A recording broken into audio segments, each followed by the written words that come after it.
Hello guys, welcome back to the channel. శ్రావణ మాసం అయితే స్టార్ట్ అయిపోయింది. సో మేము సత్యనారాయణ వ్రతం అయితే చేయిస్తున్నాము. ఫ్రైడే మార్నింగ్ 9 కల్లా పూజారి అయితే వచ్చేసారు. అండ్ మేమైతే ఇల్లు సింపుల్గా ఫ్లవర్స్తో ఇలా డెకరేట్ చేసాము. అండ్ మార్నింగే రంగోలీ ఇలా వేసాను. అండ్ పూజారి అయితే వచ్చేసారు. డెకరేషన్ అంతా స్టార్ట్ చేస్తున్నారు. మేమైతే సింపుల్గా చేయిస్తున్నాము. మనకి రేంజ్ని బట్టి చేయించుకోవచ్చు. అండ్ వంటలు అయితే ఒక సైడ్ స్టార్ట్ అయిపోయాయి. సింపుల్గానే ఏమేమి వంటలు చేశానో ఆ వంటలంతా వీడియో షూట్ చేద్దాం అనుకున్నా. బట్ మార్నింగ్ నుంచి ఫాస్టింగ్ ఉండడంతో ఫస్ట్ ఆఫ్ ఆల్ తినేద్దామనే మూడ్లో ఉండి వీడియో అయితే షూట్ చేయలేకపోయా. బట్ చేసాము ఒక 5-6 ఐటమ్స్ దాకా. అండ్ పూజ అయితే స్టార్ట్ అయిపోయింది. వ్రతాలు చేయడం అనేది చాలా కష్టము. అంటే పూజలు చేయడం ఈజీ కానీ బట్ దానికి before cleaning is the most difficult part అన్నమాట. ప్రతి ఐటమ్ మిస్ అవ్వకుండా క్లీన్ చేయాలి A to Z. చాలా డిఫికల్ట్ అనమాట. అప్పుడు అనిపిస్తుంది చాలా చిన్న ఇల్లు ఉంటే చాలు బాగుండేది అని.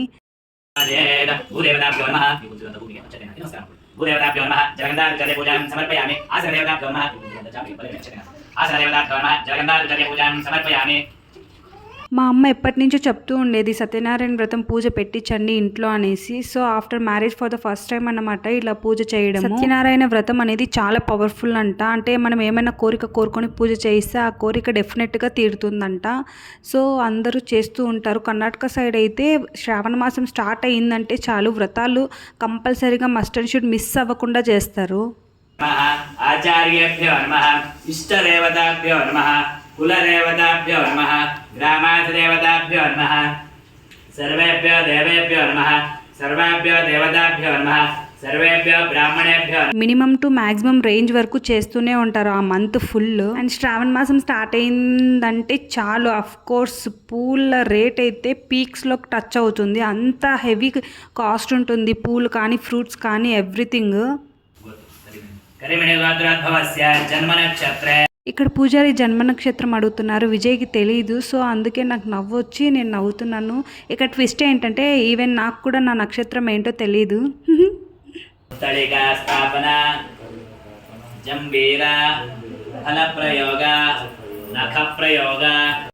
ఇక్కడ ఏమైందంటే పూజారి అడిగారనమాట పెళ్ళిళ్ళలో ఫస్ట్ మాల ఎవరు వేసిందని.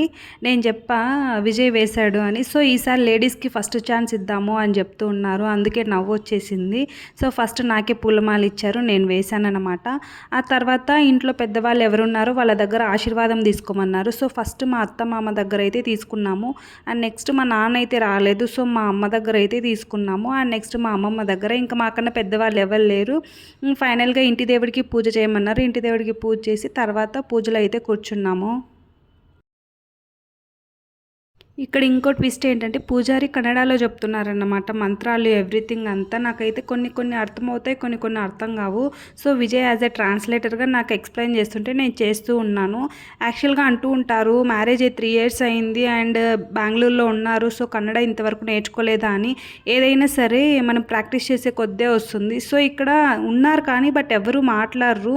నేను ఎవరితో మాట్లాడను. సో కన్నడ అనేది కొంచెం విని అర్థమవుతుంది అంతే, కానీ మాట్లాడికి కొంచెం కష్టమే. బట్ ట్రై చేస్తున్నాను నేర్చుకోవడానికి. మేమున్న దగ్గర అయితే మ్యాక్స్ ఉత్తర కర్ణాటక సైడ్ వాళ్ళే ఉన్నారు. నార్మల్ కన్నడ నేర్చుకోనికి కష్టం అనుకుంటే ఇంక ఉత్తర Karnataka super fast train, express train పోయినట్టు పోతుంది. సో అది అర్థం చేసుకోవడానికి చాలా డిఫికల్ట్ అన్నమాట. ఇక్కడ మా అక్క పాప చూడండి చాలా క్యూట్గా రెడీ అయింది కదా. హెయిర్స్లో ఒక క్లిప్ పెట్టనివ్వదు, ఫ్లవర్స్ అయితే అస్సలు పెట్టనివ్వదు. Very cute and very talented అనమాట. అండ్ మేము పూజ అయితే చాలా సింపుల్గా చేస్తున్నాం కాబట్టి మ్యాక్సిమం ఎవరిని అసలు పిలవలేదు. అండ్ మా అత్తమ్మ వాళ్ళని, మా అమ్మ వాళ్ళని, మా అక్క వాళ్ళని అండ్ మా అమ్మమ్మ వాళ్ళని అయితే పిలిచామన్నమాట. నేను సత్యనారాయణ వ్రతం స్టోరీ వినడము ఇది ఫస్ట్ టైం అన్నమాట. టోటల్గా విన్నాను బట్ కన్నడలో కాబట్టి కొంచెం అర్థం కాలేదు. ఆల్మోస్ట్ అంతా అర్థమైంది. కథ అయితే చాలా బాగుంది వినడానికి. అండ్ ఫైనల్గా దేవునికి హారతి ఇచ్చేసి అండ్ వచ్చిన వాళ్ళందరికీ పసుపు కుంకుమ పెట్టేసి పూజ అయితే ఇలా ఫినిష్ చేశాము. చాలా హ్యాపీగా అనిపించింది. And this is about the video.